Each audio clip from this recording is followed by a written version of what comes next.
Alright, I'm Taylor with TamBoTC channel. I'm sorry I haven't been around. It says like 3 weeks or so. Been pretty busy, as well as it's been hectic. And want things to calm down. So, with a theme of orange, also including fall, I'm going to be doing 2 things for this video. So I'm sorry if this first video is going to come across a bit negative. I don't want to be negative about especially anything like Sony or PlayStation related, even though everyone has their mistakes, but I do think the particular things I want to bring up that I wish some they're, of course, one of the subjects I'm going to talk about YouTubers have already covered, but the other one I am kind of surprised about, and I hope it's not a problem with the consoles. I've been checking with the console versions of the store, but it doesn't seem like it's a problem. If it is, I'll let you guys know in a follow-up video. But I want to talk about specifically Sony, because apparently in their stores, at least on PC and phone, they got rid of a bunch of older games from the PS3, PS Vita, maybe even PS2 and 1 era. I don't know, I think they did. For all of those when it comes to PC and phone, and I have to say, that's disgusting. And I'm sorry I have to say this is Sony, but then again, no, I'm not. But screw you. What the hell? That is such a stupid decision, and the focus on like newer games. This is the exact opposite of what people wanted. They wanted backwards compatibility. Xbox is doing that exact thing, making people happy, and I'm actually kind of siding with Xbox just because of stuff like this, and this isn't the only mistake they've made, and I'm sure that Xbox is making mistakes, there's no doubt, as well as there are mistakes that even are shared in common with some of the ones I'm going to talk about in this video, but goddamn, that is stupid. What? Why? That is the dumbest thing I've ever heard. I've been thinking about buying a couple of games they have on the PlayStation Store, some spoopy ones. Spoopy, what a word. But I was looking forward to getting Fatal Frame 2, Crimson Butterfly, because I wanted to get into the Fatal Frame series. I hear that's one of the best, and yes, the first one as well. But what the hell? I can't buy that stuff on my phone or my PC, make it easier so I don't have to hook up my PS3 or something and, excuse me, set that up? That's so annoying. That is so stupid. I hate that. And I hope more YouTubers talk about this, because if it comes to consoles, this is just dumb. And the other problem I have to talk about is their stupid censorship.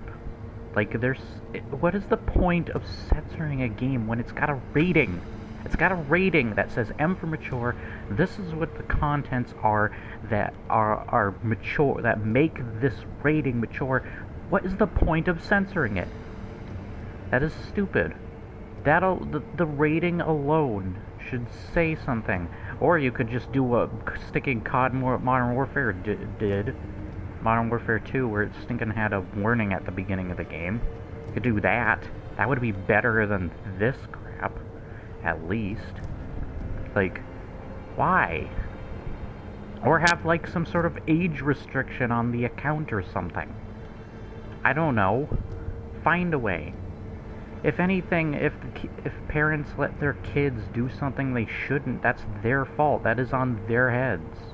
There's not much we can do about that that won't harm other people or put them in this metaphorical, like, symbolic sense of saying the line of fire. It's just stupid. Nobody else should have to suffer their mistakes. It's so dumb. And finally, the last problem is the price tags of games now on the console, as well as the fact that they put a pre-order bonus with stinking Demon Souls. Why? But 70 bucks? Are you serious? Upping it? It's not worth it.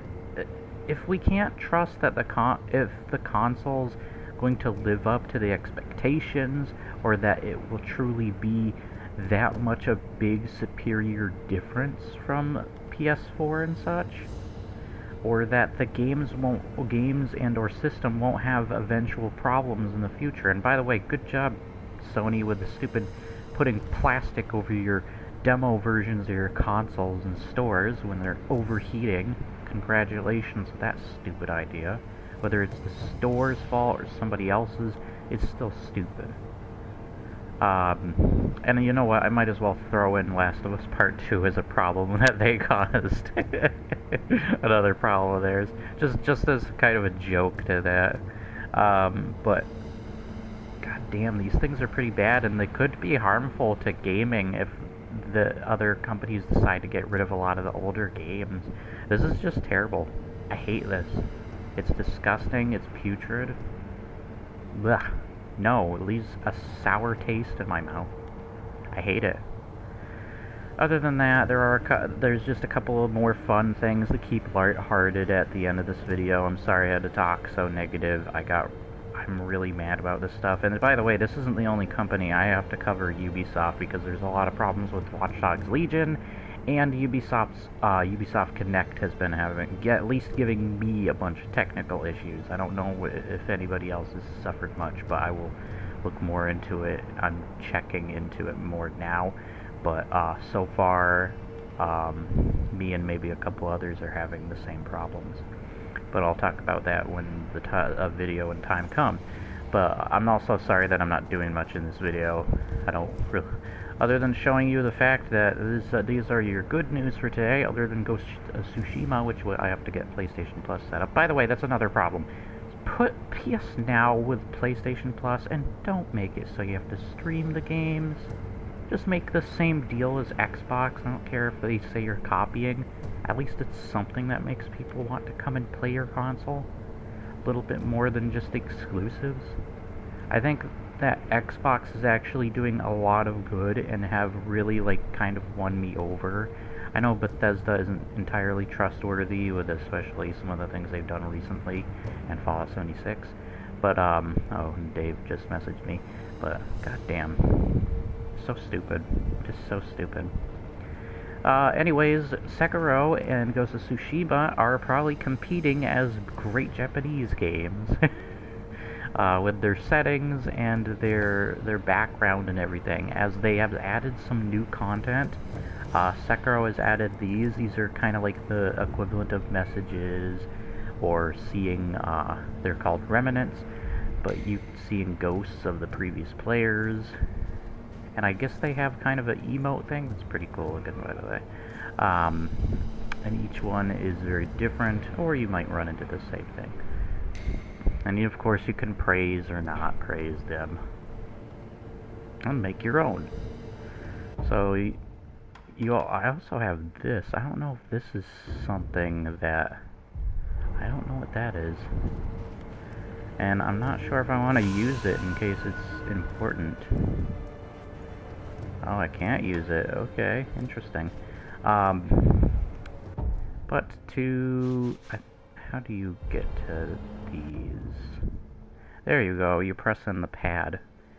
And you can view or record a new one. And put it wherever you want.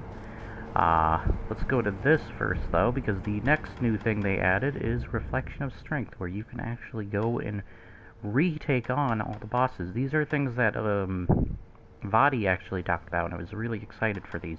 And I hear multiplayer might be coming to this game, so that might mean there's a reason to come and play Sekiro and Ghost of Tsushima a lot more.